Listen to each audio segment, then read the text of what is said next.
Buenas noches, Lucy. Muy buenas noches, Buenas noches, Luis. bienvenidos todos. Ya vamos a dar inicio a nuestra clase de hoy.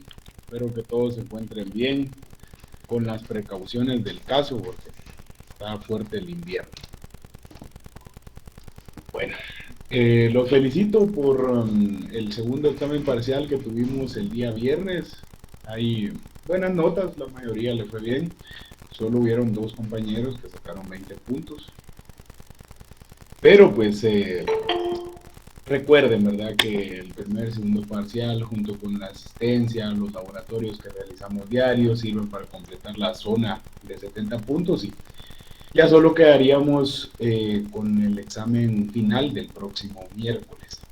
El día viernes de esta semana estaré compartiendo la zona de cada uno de ustedes. Y vamos a dar inicio el día de hoy haciendo un pequeño énfasis o recordatorio de lo que desarrollamos en la segunda unidad. Ya ustedes recordarán que tiene relación con la historia de la criminología. Y vamos a terminar de desarrollar ese último texto, o el último capítulo, mejor dicho, o tema de ese texto, referente a las consecuencias de la criminología en la actualidad. Este es el tema preparado para el día de hoy. Pues bien, les agradezco a todos quienes ya tienen encendida su cámara y con la atención debida para realizarlo, y pues a quienes aún hacen falta, pues es el momento para hacerlo. Vamos a dar inicio. Y qué mejor forma de hacerlo que con un pequeño recordatorio del segundo examen parcial. Vamos a responderlo acá en esta clase. Solo para confirmar, se ve en pantalla lo que estoy proyectando, que es el resumen de las preguntas del examen. Sí, licenciado. Gracias por compartir o por confirmarlo. Bueno, vamos a repasar y después ya entraremos en el tema de la clase de hoy. Sí, licenciado. Gracias. El segundo examen parcial fue bastante sencillo, una única serie de 10 preguntas, de 2 puntos cada una. Vamos a desarrollarla en estos momentos. La primera pregunta decía, en la fase precientífica del origen y los primeros desarrollos teóricos de la criminología, los romanos fueron la primera civilización en inventar los métodos de investigación criminal. La respuesta correcta era falso, porque se le atribuía a los egipcios dicho desarrollo. Posteriormente, en la fase precientífica del origen de la historia de la criminología, a Hipócrates se le atribuye como ser el iniciador de la corriente sociológica, pues señala al crimen como producto del medio ambiente y la miseria como un factor criminológico.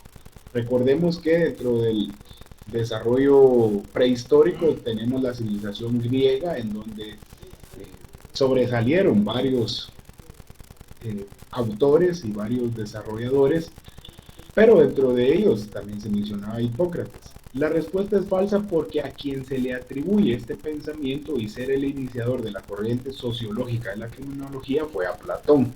Entonces, como les repito, ¿verdad? Es importante leer bien la pregunta. Y hablando de leer bien la pregunta, con la sola lectura de esta pregunta, pues ya sabíamos que era falso porque estaba mal escrito el nombre de este historiador, Lucas Senegales, correcto ese nombre, era Séneca, Lucio Séneca, como considerado el más grande criminólogo de la antigüedad al desarrollar el análisis psicológico como mecanismo para explicar las causas del crimen, que es lo que hemos estado desarrollando durante este mes. Respuesta falsa.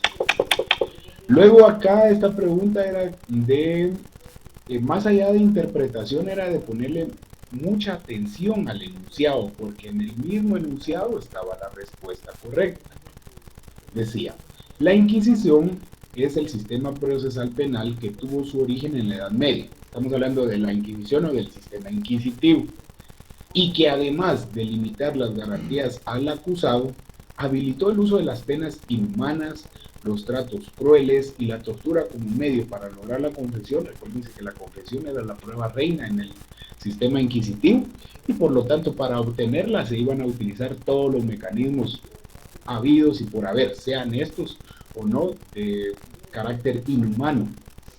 Pues la respuesta era correcta. No sé por qué hubo un bastante número o cantidad de personas que estimó que la respuesta era falsa, pero estamos hablando de la Inquisición o del sistema inquisitivo, que es lo mismo. Siguiente pregunta. El sistema o modelo de prisión panóptico, que es lo mismo el sistema panóptico como el modelo panóptico, lo inventó Jeremy Bentham. Propone que el encarcelamiento no debe ser un sufrimiento corporal, pero sí se debe de padecer o cumplir el encarcelamiento pues con cierta severidad, ¿verdad? Para lograr la readaptación del privado de libertad. La respuesta correcta es que es verdadero este enunciado.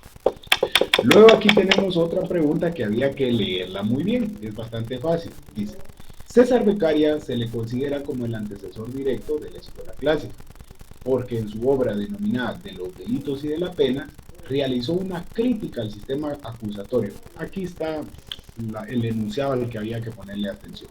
Si nosotros recordamos nuestro estudio y el texto que tenemos a la mano, él realizó una crítica al sistema inquisitivo y él propuso un nuevo sistema penal fijando las barreras de la potestad estatal de castigar y que existieran mayores garantías procesales como el derecho de defensa, presunción de inocencia, el debido proceso, etc.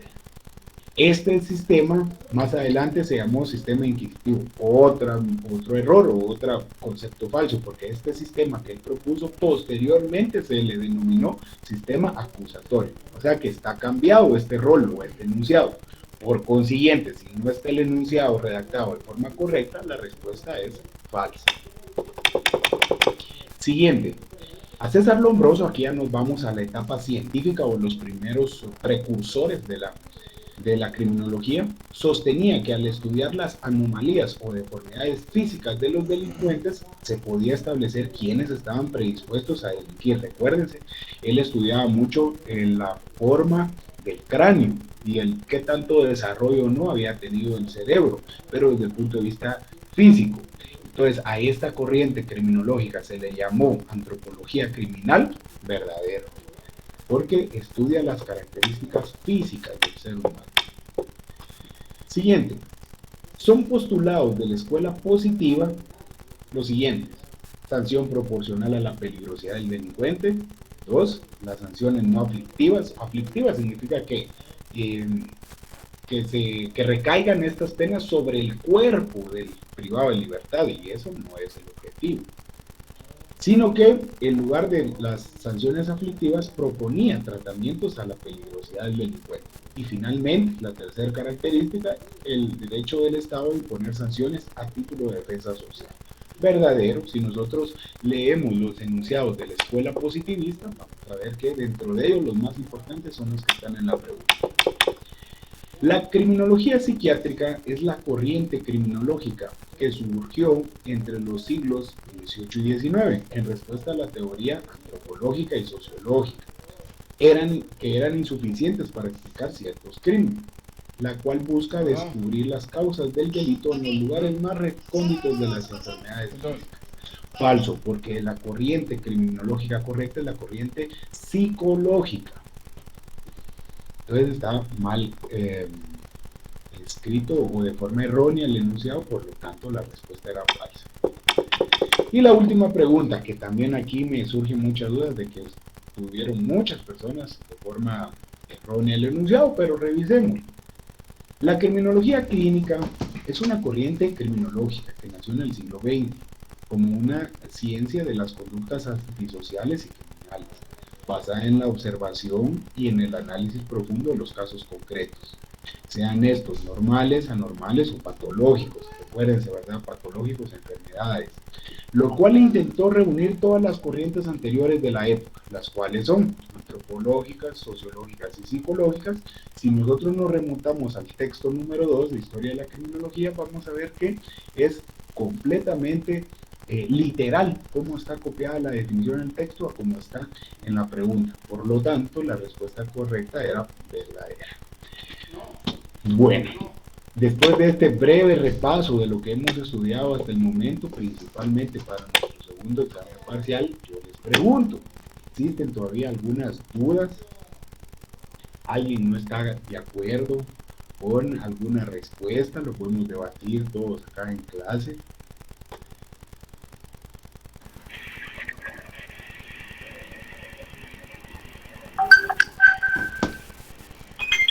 Claudia, ¿nos quiere manifestar algo, Claudia? ¿No? Que tenía activado su micrófono. Bueno, muy bien. Me imaginé que no tenían muchos comentarios. Vamos a empezar con la clase del día de hoy. Todos ven el texto, ¿verdad? ¿Que tengo? Sí, licenciado. Sí, Gracias. Entonces, como pueden ver, sí, licenciado. gracias. Como pueden darse cuenta, todavía es el texto número 2, historia, y ahorita vamos a ver el otro tema de este texto, consecuencias de la criminología. Hoy finalizamos este texto y a partir de la próxima clase, el día miércoles, nos vamos a basar en el texto número 3.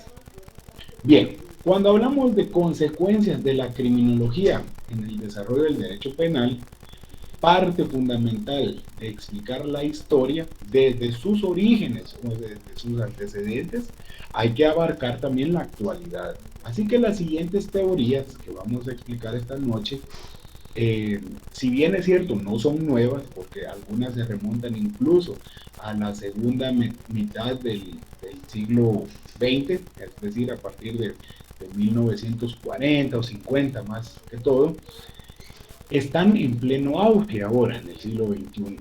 Ustedes van a ver o se van a dar cuenta que existen muchos ejemplos en la vida cotidiana y sobre todo cuando vemos los noticieros, ya sea por televisión o en las redes sociales, nos damos cuenta que hay ejemplos de estas consecuencias criminológicas. Y cuando hablo de consecuencias criminológicas, como bien lo dice el párrafo inicial, estamos hablando que la criminología no solo se utiliza para estudiar las causas del crimen, sino que en determinado momento también se utiliza para criminalizar nuevas conductas, que en un inicio o en un principio no eran castigables o no eran constitutivas de delito.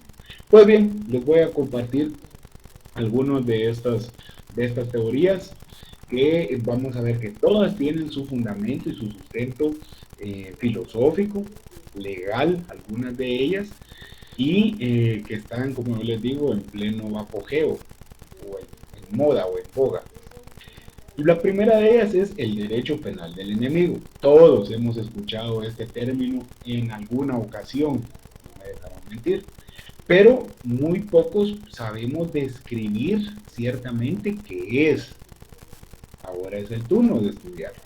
Si a mí me preguntara quién fue el máximo exponente del derecho penal del enemigo y sigue siendo hasta la actualidad, yo les diría que el jurista alemán Gunther Jacobs. ¿Por qué razón? Porque fíjense que si nos adentramos en esta teoría, surge o tuvo mucho auge con el imperio nazi, la Segunda Guerra Mundial, Adolfo Hitler, etc. En donde él necesitaba un fundamento filosófico y jurídico que sustentara sus acciones. Si recordarán, él en un inicio tenía la misión de exterminar a todo el pueblo judío. Y ahí vienen los famosos campos de concentración, los experimentos que hacía con ellos, etc. Pero ese era solo un inicio para después seguir con todas las demás razas y culturas de la humanidad, porque a criterio de él solo la raza aria, los alemanes de estirpe o de descendencia, como él le denominaba, eran los únicos seres humanos a su criterio superiores y que debían de gobernar todo el planeta. Por esta razón también era del criterio que cualquier otra persona que no reunía estas características era considerado como un sujeto peligroso, anormal, que posteriormente fue llamado enemigo. Entonces, aquí les tengo una breve introducción como Gunther Jacobs fue el primero, bueno, no el primero, porque en el segundo párrafo tenemos los antecesores, mucho más antiguos que él, ¿verdad? Juan Jacobo Rousseau, Thomas Hobbes e incluso Emmanuel Kant fueron los que hablaron en cuanto al enemigo que entra en guerra directa con el sistema, pero fue Gunther Jacobs el que más profundizó en cuanto a esto. Pues bien, entendamos qué es el derecho penal del enemigo. Una definición bastante sencilla. Es la manifestación o rama del derecho que se caracteriza por rebajar las barreras de afectación de las garantías fundamentales, adelantando las barreras de punibilidad y, por lógica, representando un marcado o un mayor rigor punitivo. Licenciado, ¿podría explicar con palabras más sencillas lo que nos acaba de decir? Con mucho gusto. 3 características básicas siguientes. 1. Rebajar o disminuir las garantías procesales y fundamentales. Todos estos nuestros principios que nos rigen el derecho procesal para el derecho penal del enemigo, todo aquel que riñe de forma constante con el sistema jurídico ya no goza de estos beneficios, de estas garantías que usted y yo, que somos ciudadanos, sí lo tenemos. Siguiente. Adelanta las barreras de punibilidad. ¿Qué significa esto? ¿Se recuerdan ustedes del famoso iter criminis o camino del delito? Esto lo ven en Derecho Penal 1. Pues en el iter criminis establece que existen 2 fases o 2 etapas del camino del delito. La fase previa o de meditación de pensamiento y la fase de ejecución, donde ya se pone, como dice el dicho, manos a la obra, ¿verdad? Donde ya se empiezan a ejecutar las acciones. Entonces, en principio, para usted, para mí, como somos ciudadanos, no hemos reñido con la ley hasta que comenzamos a ejecutar o a consumar el delito, hasta entonces es punible. Pero para las personas que ya son consideradas enemigos, se les va a detener o se les va a sancionar en una fase previa. ¿Cuál es esa fase previa? La fase del pensamiento.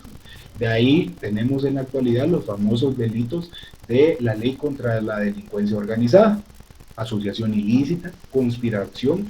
Aquí no han ejecutado ningún acto, pero con el simple hecho de 3 o más personas ponerse de acuerdo para ejecutar esos actos, esos delitos, ahí ya cometen un delito autónomo e independiente, por mencionarles 2 ejemplos nada más. Y cuando yo digo marcado rigor punitivo, es porque las penas son más altas que tradicionalmente.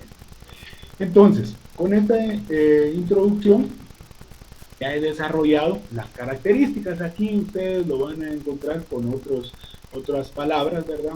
Adelantamiento de la punibilidad es adelantarse a los actos preparatorios, o lo que yo les decía, la etapa de pensamiento o únicamente de preparación del delito. Entonces, recuerden estas 2 figuras que tenemos en el Código Penal, la conspiración y la proposición. En la norma penal se establece que no se van a hacer punibles, salvo que pues constituyan delitos por sí solos. Pero entonces en el derecho penal del enemigo ya no solo va a sancionar los hechos ya cometidos, sino que los planeados para cometerlos en un futuro ya van a ser sancionados. Además, lo que yo les decía, marcado rigor punitivo significa penas altas. La amenaza de la pena ya no sirve para reducir el delito, porque lo único que transmite es temor, pero en la población y no en los delincuentes como tal. Y finalmente lo que yo les decía, ¿verdad? La disminución de las garantías procesales e incluso en determinados momentos se eliminan las mismas por un trato diferenciado al sujeto peligroso, al considerado enemigo. Aquí no hay una presunción de inocencia, sino presunción de culpabilidad. Por otra parte, como yo les decía, ¿cuál es lo antagónico o lo contrario al derecho penal del enemigo? Es el derecho penal del ciudadano, el que comúnmente nos enseñan en las universidades y el que se aplica en la actualidad. Pero para determinados grupos criminales, por mencionarles algunos, las pandillas humanas, el crimen organizado, los narcotraficantes, etc., los que realizan trasiego de personas, trata de personas o de migrantes, a ellos ya se les aplica o se les empieza a aplicar el derecho penal del enemigo, y no porque yo lo esté diciendo, sino porque ya existen leyes en Guatemala que regulan estos principios o pinceladas. Entonces, ya vimos bien qué es el derecho penal del enemigo. Solo pongamos una comparación con el derecho penal del ciudadano. Este es para personas que no delinquen de modo persistente, ¿verdad? Que no habitualmente, ni son reos habituales, ni reincidentes, sino que esporádicamente han cometido algún delito, que todos en algún momento podemos estar sujetos a cometer uno, sobre todo un delito de carácter culposo. En cambio, el derecho penal del enemigo es para quien se desvía en principio, ya no tiene readaptación ni cura, por así mencionar. Segundo, el derecho penal del ciudadano deja incólume el estatus de persona, mientras que el derecho penal del enemigo excluye al individuo de esa condición de persona. En otras palabras, lo que yo les decía, el derecho penal del ciudadano reconoce la presunción de inocencia, mientras que el derecho penal del enemigo ya pone en tela de juicio el mismo. Y finalmente, con el derecho penal del ciudadano se afronta el proceso penal en el pleno goce de todas sus garantías constitucionales y procesales, mientras que el derecho penal del enemigo restringe estos beneficios. Ya no está tan presente o garantizado el derecho de defensa, la presunción de inocencia y la prohibición de declarar contra sí mismo, sino que aquí ya se restringe estas garantías constitucionales sin llegar a ser ilegal, ¿verdad? Propiamente. Bueno, y aquí tenemos características del derecho penal del enemigo para que ustedes profundicen más en este tema. Pasemos con el siguiente, que es el derecho penal de autor. Esta es otra manifestación también que hemos visto, sobre todo yo me atrevería a decir que del año 2015 para la fecha, con los famosos casos de alto impacto, donde se ha caracterizado por exfuncionarios públicos hasta un expresidente, vicepresidenta, ministros de Estado han estado en prisión ligados a procesos e inmiscuidos en este campo de los procesos penales, ¿verdad? Cuando anteriormente todos ellos gozaban de impunidad, si así se quería ver, pero como les digo, del 2015 a la fecha es más común ver el derecho penal de autor. ¿Por qué razón? Porque ya no se le está juzgando a usted por lo que hizo, sino simple y sencillamente por la peligrosidad que implica o que pudiera en algún momento demostrar, o en el peor de los casos, por la opinión pública o social, ya usted está siendo prejuzgado, lo cual vamos a ver cómo en la Constitución Política de la República de Guatemala está prohibido. ¿Qué nos dice el derecho penal de autor? Es una concepción moderna del derecho penal que se caracteriza por tener un trato diferente para el individuo que se ha alejado reiteradamente del mundo del derecho. Usted y yo vivimos conforme a derecho, seguimos todas las normas básicas de convivencia y evitamos realizar lo que la ley nos prohíbe hacer, pero hay personas que se alejan reiteradamente de estas normas. Entonces, para el derecho penal de autor se le debe de interceptar al delincuente lo más pronto posible en la fase de los actos preparatorios para combatir su peligrosidad, es decir, ya no vamos a esperar a que ejecute los actos, con el simple hecho de prepararlos ya va a ser sancionado. Tiene mucha relación con el derecho penal del enemigo, no se lo discuto, al contrario, van de la mano, si lo quieren ver. Características del derecho penal de autor.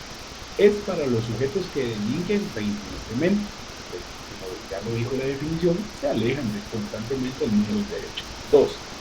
Más allá de sancionar los actos que preparó, que todavía no ejecutó, sirve para combatir la peligrosidad de la vida del sujeto y no la conducta realizada, porque en muchos de los casos no ha realizado la conducta. Y tercero, debe ser interpretado lo más pronto posible. ¿Cuál es la antítesis o lo contradictorio, lo diferente al derecho penal de autor? Es el derecho penal de acto, es el que se aplica en los procesos penales habituales. En determinado momento, ustedes como personas, trabajadoras, estudiantes que cumplen un rol dentro de sociedad y que cometen algún delito van a ser juzgados con el derecho penal de acto. Pero para los delincuentes habituales ya no rigen las mismas reglas. El derecho penal de acto tiene un trato específico para el ciudadano. Espera hasta que se exteriorice la conducta para sancionarla, mientras que el derecho penal de autor tiene un trato diferente para el enemigo que se ha alejado reiteradamente del mundo del derecho, por lo que es interpretado lo más pronto posible. Segundo, el derecho penal de autor no contribuye a la prevención del delito, sino que únicamente criminaliza determinados grupos de infractores como los responsables de todos los crímenes violentos o de alto impacto en general. Por tal razón, resulta incompatible con el derecho penal del acto, porque sanciona pensamientos y no conductas realizadas. Finalmente, el derecho penal de acto es sinónimo del principio de legalidad. Se recuerdan que hubo una clase en donde ustedes me manifestaron en qué consiste el principio de legalidad, artículo 1 del Código Penal y 1 del Código Procesal Penal. ¿Por qué? Porque solo sanciona acciones u omisiones calificadas como delito o falta, mientras que el derecho penal de autor sanciona actos preparativos, independientemente si estos constituyen delitos. Tenemos características del derecho penal de autor. Y finalmente me voy a referir a que nuestro sistema procesal penal acusatorio se fundamenta y descansa en el derecho penal de acto. ¿Cuál es su fundamento legal? No sé, puede ser que sea una pregunta de examen. El artículo 17 de la Constitución Política de la República de Guatemala. ¿Qué es lo que establece el artículo 17 de la Constitución Política de la República de Guatemala? Parafraseando, una persona solo va a ser castigada por actos calificados como delito o falta. Actos, ahí viene la palabra, la parte medular a lo que quiero llegar. Solo por acciones cometidas, no por lo que intentó hacer, por lo preparatorio. Ojo, tampoco no lo vayamos a confundir con los grados de tentativa, porque en la tentativa se empieza la ejecución del hecho o del delito, mientras que los actos preparatorios no conllevan ningún acto externo o exteriorizado. Bueno, pero ahí tenemos entonces el fundamento legal, artículo 17 de la Constitución Política de la República de Guatemala. ¿Cómo van hasta el momento? ¿Están conmigo? Ya se me perdieron ahí con tanto término, tal vez novedoso que están escuchando. Si no, con gusto pueden pedir la palabra. La tercera consecuencia actual de la criminología es la peligrosidad social. Va muy de la mano con los dos temas anteriores. La peligrosidad es el caballito de batalla o del cual muchos legisladores se fundamentan para sancionar nuevas conductas que antes no eran delito o para aumentar las penas de delitos ya existentes. Entonces, casi que habilitan cualquier reforma penal. Pero, ¿qué vamos a entender por peligrosidad criminal? La peligrosidad criminal se justifica en el hecho que los que no se comportan bien, por lógica, se van a comportar mal. Entonces, asocia la forma de vivir con la forma de delinquir. Ojo, hay que tener cuidado con eso, porque no es lo mismo una persona asocial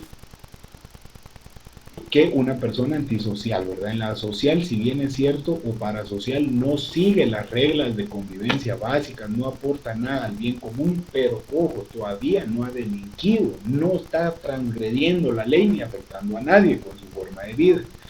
Pero pues hay que prestarle especial atención. ¿Quién fue el primero de hablar de la peligrosidad? Pues fue Rafael Garófalo en 1878. Veamos pues que no es nada nuevo esto que estamos viendo. Que en la actualidad haya tomado mucho auge, que ese es otro tema. Pero él en 1888 no lo llamó peligrosidad como tal, pero sí el término que utilizó fue el de temibilidad. Y esta contemplaba dos conceptos o dos áreas muy importantes. Por un lado, la capacidad criminal, y por el otro, la adaptabilidad social. ¿Qué es la capacidad criminal? Es la perversidad constante y activa de un delincuente y la cantidad de mal que, por lo tanto, puede temerse de él. Mientras que la adaptabilidad social es la capacidad del delincuente para adaptarse al medio en el que vive, que se desarrolla. Veamos pues cómo la peligrosidad conlleva estos dos temas, la capacidad criminal y la adaptabilidad social. A partir de esta diferencia se reconocen 4 formas clínicas del estado peligroso. Todas las vamos a mencionar, no vamos a entrar en detalles y pues les queda a ustedes el texto para poder profundizar. Primero, capacidad criminal muy fuerte y adaptabilidad social muy elevada. Es la forma más grave, los famosos delitos de cuello blanco realizados por funcionarios públicos o de altos estatus, relacionados también pues, por políticos, caracteres financieros, estamos hablando de bancos, aseguradoras, derecho corporativo como tal. Este es el primer ejemplo. Segundo, son la capacidad criminal muy elevada, pero adaptabilidad social baja o incierta. Es menos grave que lo anterior, pues su inadaptación atrae la atención sobre ellos. Y estamos hablando como ejemplos de criminales profesionales, delincuentes marginados, etcétera, los famosos asesinos seriales, por ponerles algunos. El tercer de ellos es la capacidad criminal poco elevada y adaptación social débil, es decir, los dos están bajos. En este caso, la clientela habitual es la clientela habitual de las prisiones, principalmente inadaptados sociales o psíquicamente o psicológicamente débiles o que carecen de algún tipo de raciocinio. Entonces, generalmente es los que cometen pues, la mayor cantidad de delitos. Principalmente, pues aquí podríamos poner como ejemplo los delitos de índole sexual que atentan contra la indemnidad o libertad sexual, que son personas que carecen de capacidad criminal y también de adaptabilidad social. Y el último tipo es la capacidad criminal débil o baja, pero una adaptabilidad social alta. Es una forma ligera de estado peligroso. Ejemplos que encontramos de esta manera son los delincuentes ocasionales y los pasionales. El famoso delito de homicidio en estado de emoción violenta puede ser, o el delito preterintencional que quiso realizar una conducta pero no de tanta trascendencia como hasta la que al final logró. Por ponerle algunos ejemplos, tenemos definiciones de peligrosidad, pero vamos a finalizar o concluir el tema de la peligrosidad como consecuencia de la criminología con este tema, las clases de peligrosidad. ¿Quién fue el primero en desarrollar este tema de forma muy amplia? Enrico Fermi. ¿Se recuerdan ustedes los primeros exponentes y precursores de la escuela clásica? Enrico Fermi es el más importante de ellos. Él manifestaba que no existen delincuentes peligrosos sino peligrosos. Todos los delincuentes, por el simple hecho de haber cometido un delito, son socialmente peligrosos. Pero la peligrosidad depende de condiciones personales y rara vez dependerán de factores socioeconómicos o políticos. En este sentido, él establecía que existen dos tipos de peligrosidad: la peligrosidad social y la peligrosidad criminal. La peligrosidad social es la mayor o menor probabilidad de que un sujeto vaya a cometer un delito. Es la posibilidad de que un individuo llegue a ser o ya sea imparácito, marginado o que sea molesto para la convivencia social. Que sea tanto un sujeto asocial que no comete ningún delito propiamente dicho, ¿verdad? Entonces la peligrosidad social va aunado de las conductas asociales y de los sujetos asociales que las cometen, en donde no es bien visto por la colectividad, pero tampoco está rigiendo la ley. Por el contrario, la peligrosidad criminal, aquí sí hay mayor o menor readaptabilidad a la vida social, pero de un sujeto que ya ha delinquido. Es la posibilidad de que un sujeto cometa un delito o siga cometiendo delitos. Refleja, por lo tanto, un individuo antisocial. Entonces aquí, ojo, ¿verdad? No estamos hablando de sujetos asociales, sino de sujetos antisociales. La siguiente característica o consecuencia de la criminología la tenemos en nuestro Código Penal, que incluso en la última clase hablamos un poquito al respecto, que son las medidas de seguridad como una forma o mecanismo para combatir la peligrosidad y así también establecer o propiciar, favorecer un tratamiento o un control social. Entonces, la peligrosidad no se combate con pena. Por esas razones que a los que adolecen de incapacidad volitiva no son inimputables, no se les sanciona con una pena, sino que se les lleva o se les interna en un centro especial para su tratamiento y control, como por ejemplo el Hospital Federico Mora para personas que adolecen de alguna enfermedad o trastorno mental. ¿Cómo se le denomina todo este tipo de mecanismos o de herramientas? Pues las famosas medidas de seguridad. ¿Qué son las medidas de seguridad? Es el internamiento del sujeto activo con fines médicos y no con fines de privarlo de la libertad. El artículo 87 del Código Penal enlista una serie de estados de peligrosidad, pero limitados al principio de legalidad, indeterminación en el tiempo y aplicación jurisdiccional. Aquí vienen tres principios de las medidas de seguridad. Se rige por el principio de legalidad.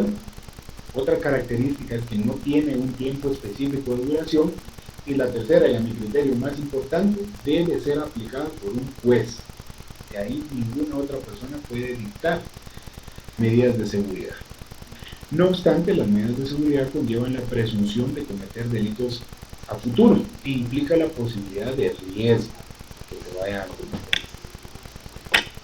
Medidas que habilitan las medidas de seguridad, o para no redundar, vamos a colocarlo como circunstancias o factores que habilitan el uso de medidas de seguridad. La primera de ellas es la peligrosidad presunta. Son los casos en los cuales, una vez comprobada la realización de determinados hechos o estados peligrosos del individuo, debe ordenarse la aplicación de una medida de seguridad, no debiendo el juez examinar la existencia o la peligrosidad, pues esta se presume por el legislador. El propio legislador hace esta calificación.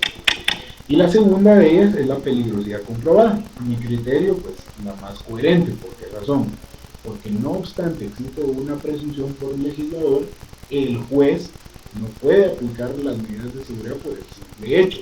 Primero, solicita que exista un diagnóstico que determine si el sujeto a imponerle las medidas de seguridad es peligroso o no. En otras palabras, un dictamen psiquiátrico previo. En cuanto a los estados peligrosos, aquí hay una serie o un listado de estados peligrosos. El primero, el incapaz legalmente por no poseer capacidad de ejercicio, se le corresponde la declaración de inimputabilidad. Segundo, la declaración del delincuente habitual, ojo, aquí sí es susceptible de sanciones a través de un proceso penal, pero como ya delinquido en más de una ocasión, ya se le considera habitual, por lo tanto su peligrosidad es mayor. Al que es sancionado como tentativa imposible del delito, es decir, que él quería ejecutar el acto, pero por algún mecanismo o factor externo no pudo lograrlo. Entonces, afortunadamente no cometió o realizó su cometido, pero sí tenía la intención de hacerlo. La persona que se le considera como vago, holgazán, o el que mendice habitualmente, conlleva cierto grado de peligrosidad, no mayor pues, o no tanto en comparación a un delincuente habitual, pero pues, son focos de alarma, ¿verdad? El que adolece de embriaguez habitual, también los toxicómanos o que abusan de sustancias narcóticas o toxicológicas, la interrupción de la ejecución de la pena por enfermedad mental del condenado y la mala conducta observada en el cumplimiento de la pena de un delito. Son estados peligrosos. Solo pues, vale la pena ser mencionados.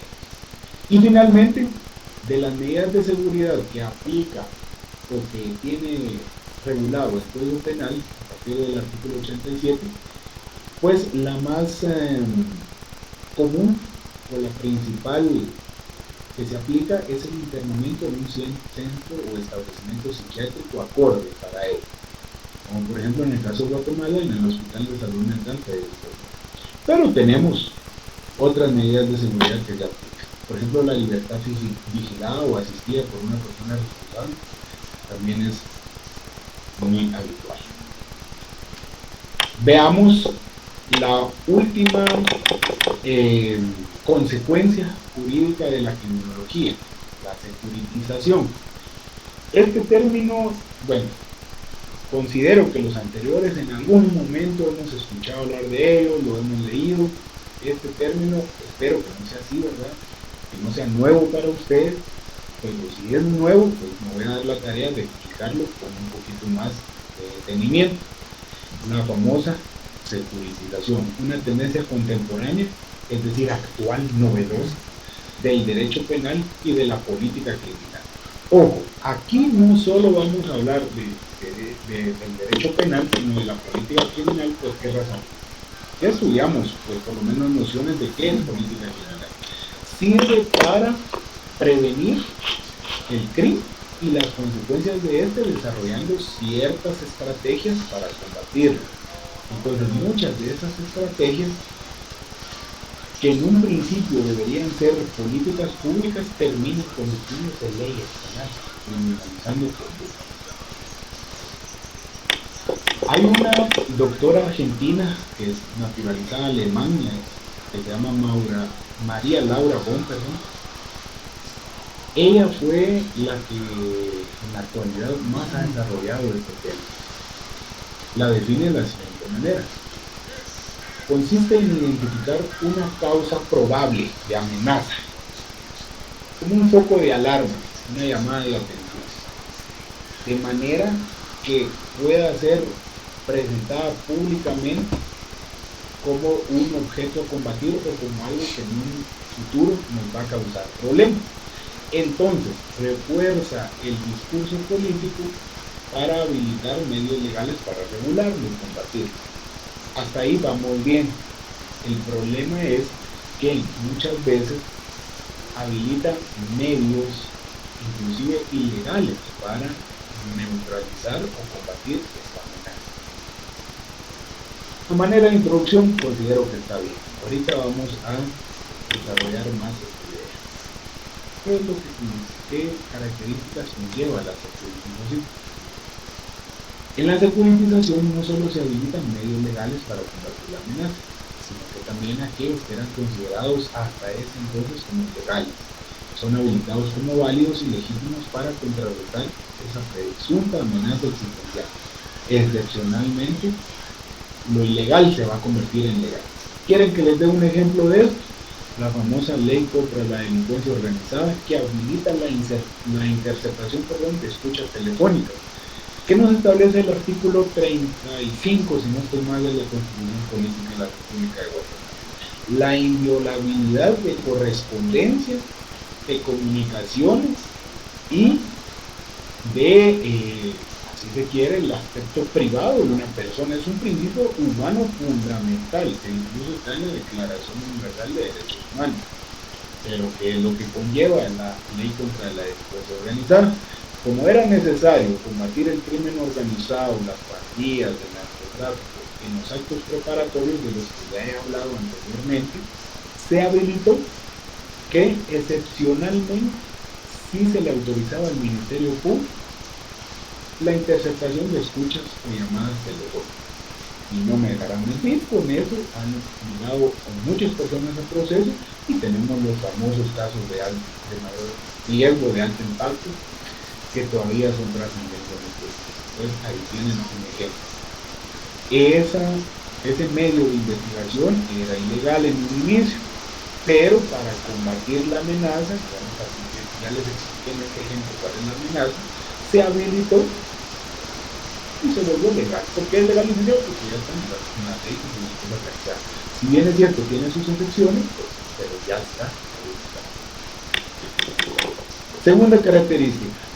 Son procesos en los cuales el acto de habla sirve para etiquetar un tema de forma social y políticamente exitoso, como un tema de seguridad. De ser un tema que solo incumbe a determinadas personas, ya lo lleva a otro lado al ámbito normal del día a día y lo transforma en una amenaza real. Podría explicar a qué se refiere eso como el acto que habla o el acto de habla. Así lo regula ella. Yo sé que está un poquito difícil de comprender, pero no nos compliquemos. El acto de hablar es el famoso discurso o la oratoria. Tienen las personas que promueven o impulsan este tipo de leyes. Tercero, cualquier tema puede verse securitizado, es decir, cualquier tema puede en determinado momento convertirse en un tema susceptible de que se constituya como una regulación especial. En este caso, se trata originalmente de temas de seguridad que luego se convierten en una amenaza real. Y finalmente, la habilitación de medidas extremas o excepcionales para que la demanda sea aceptada por una audiencia relevante. La securitización conlleva tener el proceso,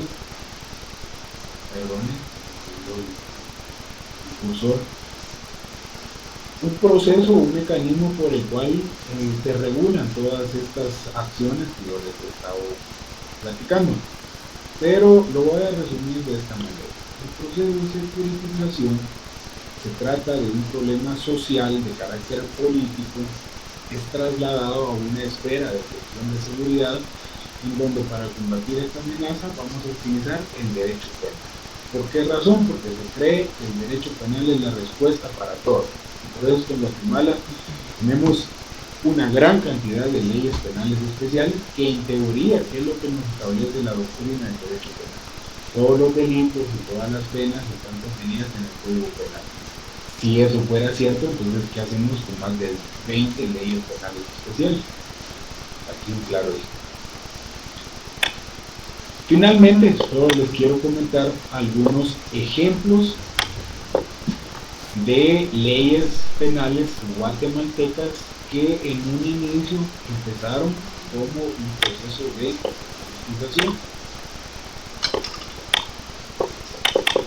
Miren, pues yo no estoy en contra de las leyes, porque al final de cuentas, si ya son leyes que están si están aprobadas por el Congreso de la República y posteriormente sancionadas por el presidente de la República, en determinado momento cobraron su vigencia y forman parte del sistema jurídico guatemalteco. Por lo tanto, hay que respetarlo. Lo que estoy diciendo yo, pues los ejemplos, aquí no estoy en favor de esto, pero solo estoy dando ejemplos de procesos de securitización que los podemos clasificar o englobar en las escuelas como ejemplos de positivismo criminológico en Guatemala, como actos que sancionan gravemente la conducta que regula. Cuando digo que sancionan gravemente, porque la pena es alta, y en segundo lugar porque se limitan ciertas garantías constitucionales y derechos procesales. Vamos a desarrollar este caso. La primera de ellas es la ley contra el homicidio y otra forma de violencia de mujer. Pues excelente esta ley, ¿verdad? Porque de cierta manera viene a combatir todos los actos misóginos de los cuales las mujeres han sido víctimas, y no solo las mujeres como grupos vulnerables, sino también niños, niñas y adolescentes. Pero pues hablar de ejemplos de positivismo, es el turno de hablar, por ejemplo, del delito de femicidio como tal. Miren la pena de prisión que tiene, 25 a 50 años de prisión. Otras características, no podrá reclusar bajo ningún motivo reducción de pena. Los procesados no gozan de ninguna medida sustitutiva, es un delito de homicidio calificado, pero no gozan de medida sustitutiva, está en la ley. Y si hablamos de los delitos de violencia contra la mujer, si es violencia física o sexual, pena de prisión de 5 a 12 años, y si es psicológica o económica, de 5 a 8. Todos los delitos son de acción pública, es decir, basta con la sola denuncia de la noticia criminal para que empiece el proceso. Y aunque exista el perdón de la víctima, no es una causal para que sea beneficiado el sindicado.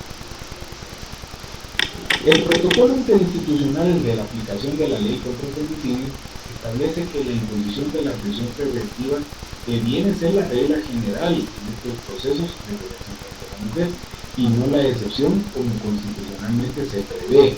Y más allá de constitucionalmente, el artículo 264 del Código Procesal Penal establece que la libertad del sindicado es la regla general, solo en determinados casos se va a restringir a través de la prisión preventiva. Pero veamos pues cómo en el protocolo de la ley contra el femicidio cambia esa rigidez. Ustedes saquen sus propias conclusiones si vulnera o no principios y garantías procesales. Segunda ley a analizar, la ley contra la delincuencia organizada. Ya me he referido a ella en más de una ocasión la noche de hoy, pero con la ley contra la delincuencia organizada se crearon nuevos tipos penales que sancionan actos preparatorios, la conspiración y la asociación ilícita, convirtiendo la securitización en un adelantamiento de barreras punitivas, aun cuando la regla general es que los actos preparatorios no son punibles, eso no lo establece el Código Penal en los primeros artículos, y anteponen, no son un claro ejemplo del derecho penal de autor, sancionando por quién es, por el peligro que representa y no por lo que ha hecho o ha dejado de hacer. Entonces, otra de las características que no menciona acá es que tanto el delito de asociación ilícita conlleva una pena de prisión de 6 a 8 años, independientemente del delito por el cual se estaba asociando ilícitamente para delinquir, mientras que el delito de conspiración lleva la misma pena que el delito por el cual se estaba conspirando. Y ojo, acá tenemos un listado de delitos pues, específicos, ¿verdad? Que en ese sentido, pues yo sí reconozco que la ley lo regula. Solo los delitos que ahí se enlistan son los que se va a sancionar con esa ley, como por ejemplo todos los de la ley contra la narcoactividad, el robo, los delitos contra la vida, entiéndase, el homicidio, etcétera. Entonces son delitos de cierta manera. Y otra de las características de las que vale la pena mencionar de la ley contra la delincuencia organizada es lo que yo les decía, ¿verdad? Que se habilitan mecanismos excepcionales o ilegales hasta en ese momento antes de ser creados para la investigación del crimen organizado. Como por ejemplo, además de la interceptación de llamadas o escuchas telefónicas, los agentes encubiertos, entregas vigiladas, dentro de tercera ley, que vale la pena platicar la noche de hoy, la ley contra el lavado de dinero y otros. Veamos, pues el lavado de dineros es un delito clasificado en el convenio o convención de Palermo como un flagelo que atenta contra la soberanía y la estabilidad de todos los países, principalmente Latinoamérica. Ya sabemos lo vulnerable que somos a este tipo de acciones. Pero de lo que vale la pena hablar el día de hoy es que la pena el delito de lavado de dinero es de 6 a 20 años, bastante elevada. Además de eso es inconmutable, en ningún momento se puede cambiar o convertir la pena de prisión en pago de dinero o de multa. Entonces o a través de la conmuta, perdón. Esa es la característica del inconmutable.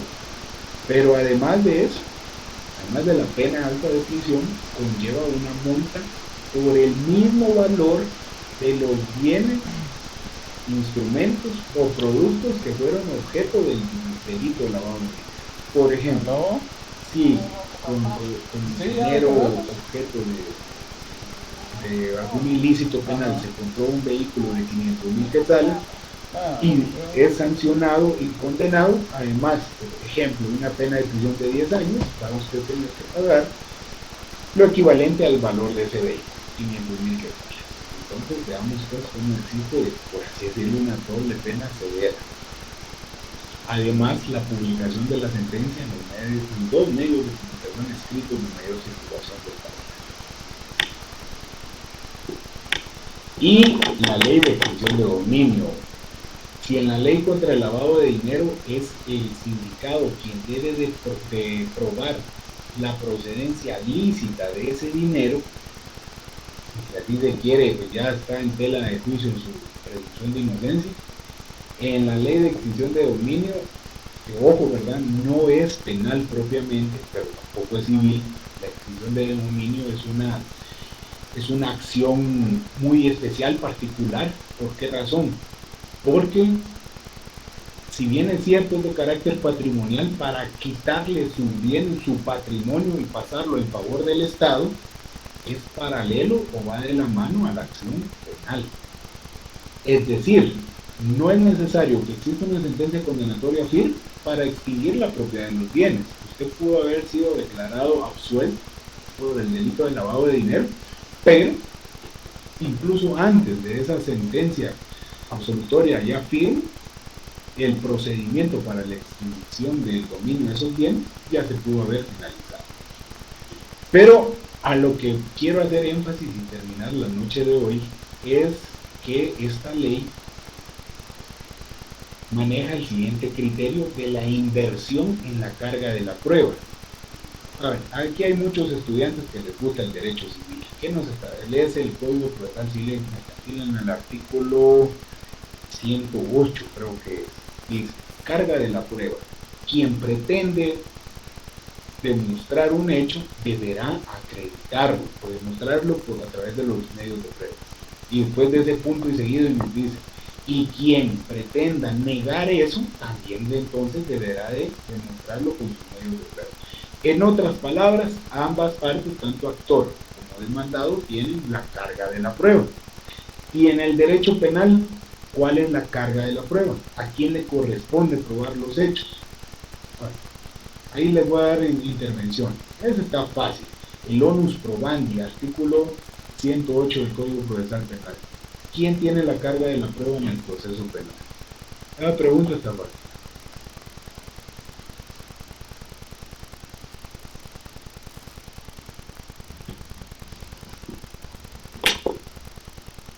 Al licenciado Tum y a la licenciada Verónica les voy a decir que no se saben esa pregunta fácil. Les voy a regresar a derecho procesal. ¿Quién tiene la carga de la prueba, compañeros? Los auxiliares fiscales del Ministerio Público.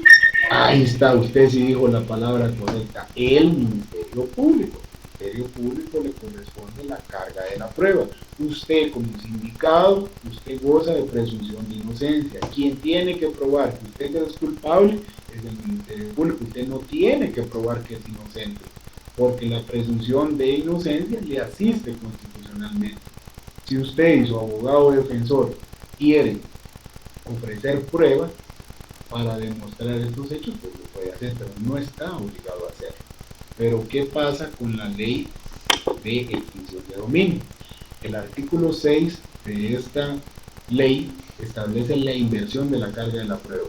En otras palabras, el Ministerio Público no tiene que probar la procedencia ilícita de los bienes. Es el sindicado quien debe probar que esos bienes los obtuvo de forma lícita. Entonces, la presunción, salvo prueba en contrario, de que los bienes que son sometidos a esta acción provienen de actividades ilícitas. Esto repercute en el hecho de que existe una presunción de culpabilidad y no de inocencia, y que el propietario de los bienes es el que tiene que probar que los adquirió de forma lícita.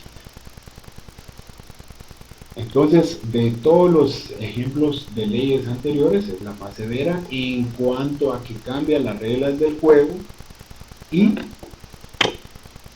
pues vulnera la presunción de inocencia. Bueno, estuvo muy bonita esta clase de consecuencias criminológicas. Me gusta este tema, por eso es que le ponemos especial sazón y énfasis. Pero es el tiempo para preguntas. Ya hemos finalizado el texto a desarrollar. Son algunos de los ejemplos de consecuencias criminológicas en el derecho penal. Y vemos pues cómo la criminología no solo nos sirve para explicar las causas del crimen, sino también para promover las reformas penales. o como el brazo fuerte del Estado del derecho penal, ¿verdad? Castigar. ¿Alguna duda, comentario, idea, intervención, saludo, chiste? Licenciado, buenas noches. Buenas noches. Buenas noches, licenciado. Solo tengo una duda, licenciado. Es que no escuché muy bien en la número 5 de la consecuencia número 5 de la securitización. Entonces, a María Laura se le considera como precursora de este concepto o de esta consecuencia. Gracias, compañera. Le entendí su pregunta. Ella no es la precursora o la que lo inició. En el primer párrafo están quienes iniciaron con esta corriente porque es americana. Pero ella en Latinoamérica es la que más ha profundizado en este tema. Ella desarrolló esta teoría, si ustedes quieren hacer esa anotación.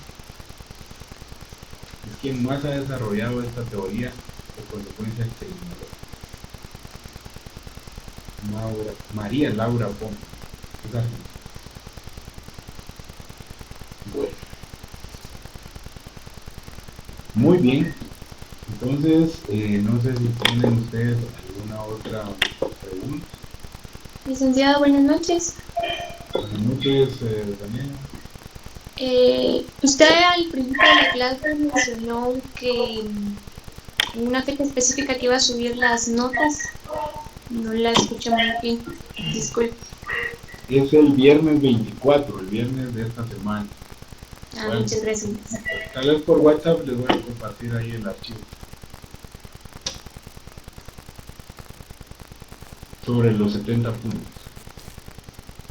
Bueno, entonces, como parte de esos 70 puntos, recuérdense que como todos los días, la segunda hora de la clase se sustituye por un laboratorio que en unos momentos ahí les compartiré el enlace a través del grupo de WhatsApp, el cual sirve de apoyo para ustedes, repaso, como quieran ver, ¿verdad? Un ensayo para el examen. Les cuento que el examen final se va a venir un poquito más difícil porque no, ¿verdad? No les puedo regalar 100 puntos así muy fácilmente, así que pues, les aconsejo que estudien a conciencia. Bueno, entonces, en vista que ya nadie quiere participar, damos por finalizada la clase de hoy. Ya los veo con sueño, ya me lo van a pegar, no tengo que leer. Bueno, los dejo descansar entonces, los veo el día miércoles. Gracias.